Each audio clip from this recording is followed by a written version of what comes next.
De esa época, el 73 en adelante, 1873, 1910, las haciendas durante el porfiriato posterior a la muerte de Benito Juárez, 1906, huelga en Cananea, y que no es diferente a lo que sigue sucediendo en pastas de conchos o en algunas otras regiones donde las grandes transnacionales, las grandes empresas tratan de seguirse apropiando de nuevas concesiones que otorga el nuevo gobierno traidor capitalista de Felipe Calderón, que continúan otorgando concesiones para que las grandes empresas canadienses o europeas se sigan apropiando o apoderando de estos recursos que le corresponden a la nación y a los pueblos indígenas. Programa del Partido Liberal Mexicano por el magonismo, la rebelión de Acayuca en el estado de Veracruz, movimiento armado en 1910 en el norte, del general Francisco Villa, entre las diferentes rebeliones o luchas que anteceden a nuestros tiempos y que finalmente no ha cambiado nada, pero que esta guerra de conquista, la más larga de las guerras, la sufren nuestros pueblos indígenas. 516 años de guerra, de conquista o exterminio en México o en América o en muchas otras partes del planeta. Álvaro Obregón, Carranza en Sonora, en el sur, Emiliano Zapata en su lucha por la tierra y el reparto agrario, que la tierra es de quien la trabaja, el plan de Ayala, 1911, conteniendo la reivindicación de los pueblos indios en su defensa de las tierras y territorios y por una justa repartición de las tierras por los campesinos y trabajadores agrícolas, tierra y libertad. La tierra es de quien la trabaja. 1914, Convención de Aguascalientes apoyada por Zapata y Villa, desconociendo a Carranza como jefe revolucionario.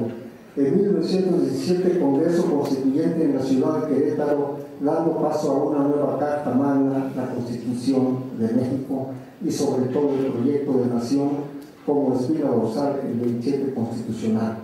Venustiano Carranza es nombrado presidente de la República. En 1919 muere asesinado el nuestro general Emiliano Zapata por los traidores, teniendo como responsable intelectual a Venustiano Carranza.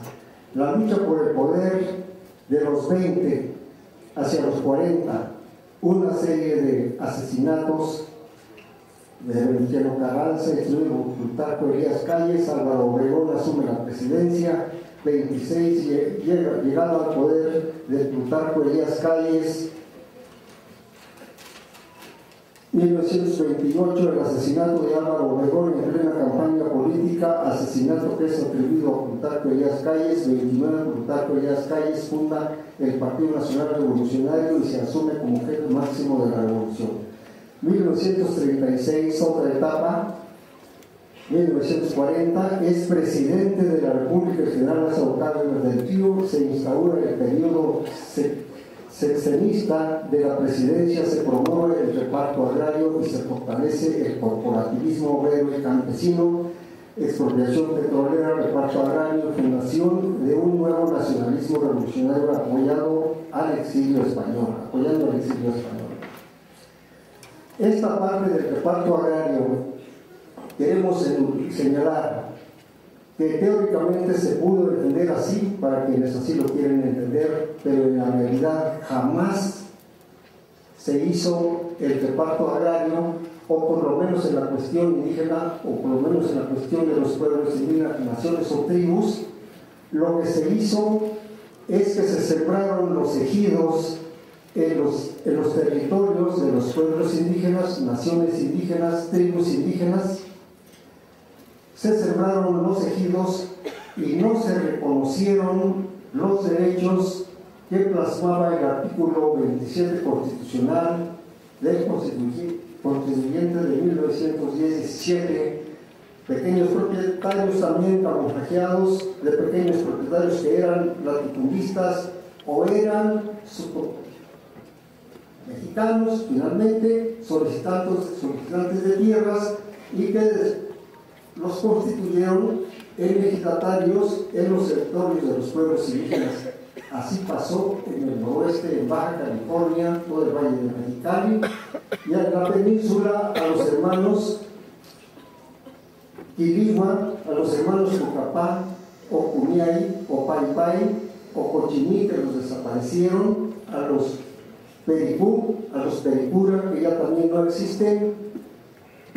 En esta parte del territorio nacional se sembraron los ejidos y entonces nunca se confirmaron ni reconocieron los territorios de los pueblos indígenas. Pasó también en el sureste mexicano.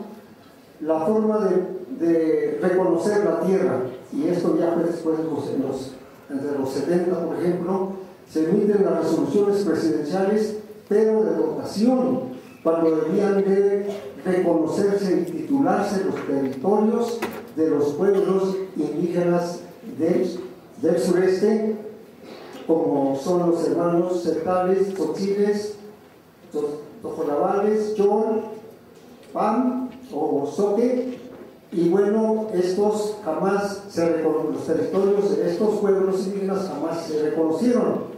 Sin embargo, se hicieron dotaciones ejidales en vez de reconocerse los bienes comunales de los territorios de los pueblos indígenas.